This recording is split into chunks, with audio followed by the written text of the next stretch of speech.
नमस्कार दोस्तों, क्या आप जानते हैं कि पूरे वर्ल्ड में अगर हम बात करें तो 3,500 से ज़्यादा रिपोर्टेड स्पीशीज़ हैं अर्थवर्म्स की, जबकि कुछ लोगों ने 5,000 से ज़्यादा और कुछ रिसर्च पेपर्स 7,000 से ज़्यादा रिपोर्टेड स्पीशीज़ बताते हैं केंचुओं की।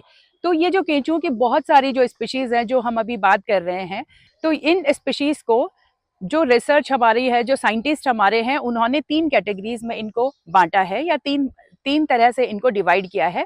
तो ये जो रिपोर्टेड स्पीशीज़ हैं हमारे पास बहुत सारी, जो 3,500 मान लें या 5,000 या 7,000, किसी साइंटिस्ट ने 7,000 तक भी हमारी रिपोर्टेड स्पीशीज़ बताई हैं। तो अगर हम मानकर चलें, अगर हम सबसे कम वाला जो आंकड़ा भी ले लें तो 3,500 रिपोर्टेड स्पीशीज़ हमारे पास अर्थवर्म्स की हैं।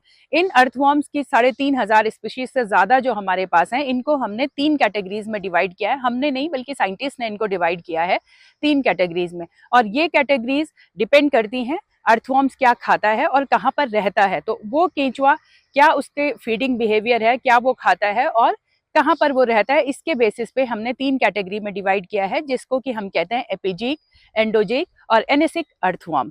अब जो ये एपिजीक जो केंचुए होते हैं, ये सबसे ऊपर रहते हैं, यानी कि सॉइल सरफेस पे रहते हैं। सरफेस यानी कि जब आप देखेंगे, अगर आप किसी जंगल के फ्लोर में जाएं या आप कहीं पर जाएं, तो आपने देखा होगा कुछ पत्तियां झड़ी रहती हैं, कुछ ऑर्गेनिक मैटर सड़ रहा होता है, उसमें कुछ अर्थवर्म की स्पीशीज मिलती हैं, यानी ये सरफेस पे रहती हैं।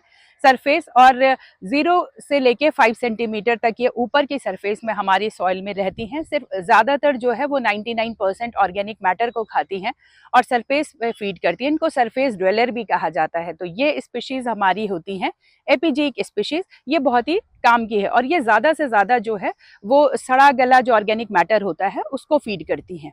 जो सेकेंड कैटेगरी हमारी आती है वो आती है एंडोजिक स्पीशीज ऑफ अर्थवर्म्स। जो एंडोजिक स्पीशीज होती हैं, ये सॉइल और ऑर्गेनिक मैटर ये मिक्स खाती हैं और ये जो है ये लगभग अगर हम देखें तो 5 सेंटीमीटर से लेके 15 से 20 सेंटीमीटर तक ये हमको मिलती हैं सॉइल के अंदर या मिट्टी के अंदर।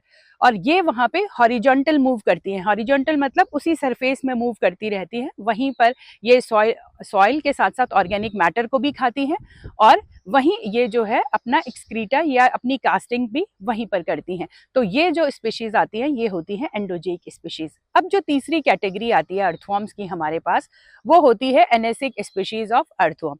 एनेसिक का मतलब होता है अपकमिंग, यानी कि जो एनेसिक अर्थवर्म होते हैं वो हमारे डीप बरोवर्स होते हैं। वो आपने अगर अपने खेतों की मिट्टी में देखा हो तो वो नीचे बहुत गहरे तक जाते हैं, वर्टिकल बरोज वो बनाते हैं और परमानेंट बरोज में रहते हैं। ये कभी कभी जमीन के ऊपर दिखते हैं और जमीन के ऊपर ये अपना जो फूड है उसको लेने कभी कभी आते हैं, जो कि ऑर्गेनिक मैटर ये कभी कभी खाते हैं और फिर अपनी कास्ट भी ये जमीन के ऊपर करके और फिर वापस ये वर्टिकल बरोज में नीचे चले जाते हैं, जमीन के काफी अंदर।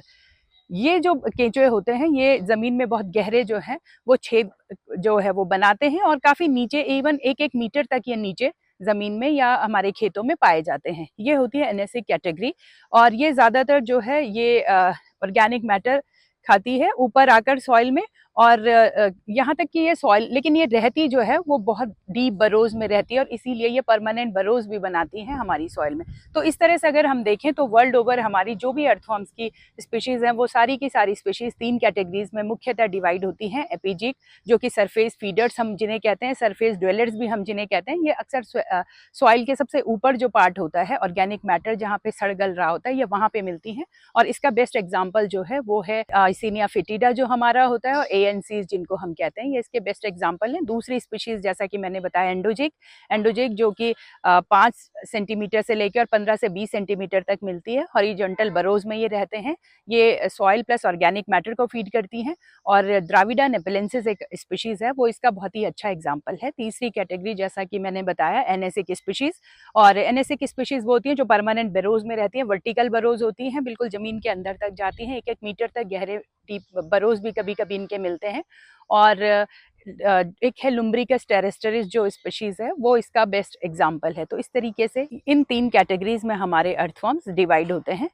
तो इस तरह से आपने देखा कि जो हमारे अर्थवर्म्स हैं वो हमारी ज़मीन में ऊपर से लेके नीचे तक वो खोदने का काम करते रहते हैं और नालियाँ जो है वो बनाते रहते हैं। ये केंचुए यहाँ पर जो है वो सड़ा गला ऑर्गेनिक मैटर खाते हैं, मिट्टी खाते हैं और फिर हमारी सॉइल को बहुत ज़्यादा फर्टाइल कर देते हैं, क्योंकि उनकी जो कास्ट होती है, उनका जो मल होता है वो हमारी खेत के लिए, हमारी ज़मीनों के लिए बहुत ही फ़ायदेमंद है और ये जो हमारी मिट्टी है इसको बहुत ज़्यादा उपजाऊ बनाता है। तो इस तरह से केंचुए जो हैं वो हमारे मित्र कहे जाते हैं। अगर हम इनको, जो केंचुए हैं, जिस मिट्टी जो बहुत ज़्यादा मिट्टी उपजाऊ होगी वहाँ पे केंचुओं की जो आपको डेंसिटी है या बायोडाइवर्सिटी है वो बहुत ज़्यादा मिलेगी, और जिस मिट्टी में केंचुए नहीं होंगे आप समझिए वो मिट्टी उतनी ही कम उपजाऊ होगी या बिल्कुल भी उपजाऊ नहीं होगी। अब हमने क्या किया है कि केमिकल्स डाल डाल के हमने अपने इन केंचुओं को जो है वो खत्म करने के कगार पर हैं। तो जैसे पहले आपने देखा हो तो हमारे खेतों में बहुत सारे केंचुए मिलते थे, लेकिन अब केंचुओं की संख्या धीरे धीरे कम होती जा रही है और इस वजह से हमारे जो खेत हैं वो बहुत कम उपजाऊ भी होते जा रहे हैं। तो केंचुए हमारे लिए बहुत ज़्यादा जो है वो मित्र कीट माने जाते हैं, मित्र हमारे किसानों के माने जाते हैं। और जितना ज़्यादा ये हमारे खेतों में रहेंगे उतनी ज़्यादा ये जो है वो नालियाँ जैसे अपने छिद्र बनाते रहते हैं। इनमें जब वर्षा का जो जल पड़ता है वो हमारे नीचे ज़मीन में जाता है और इसलिए हम जो है वो वाटर कंजर्वेशन में अर्थवर्म्स का बहुत इंपॉर्टेंट रोल होता है। ये सॉइल फर्टिलिटी को मेंटेन करते हैं, वाटर होल्डिंग कैपेसिटी बढ़ाते हैं। तो जहाँ तक हो सके अपने खेतों में केमिकल्स का इस्तेमाल कम से कम करें या ना ही डालें और जैविक खाद को अपनाएं। जैविक है तो हम हैं, जैविक है तो कल है। बहुत धन्यवाद।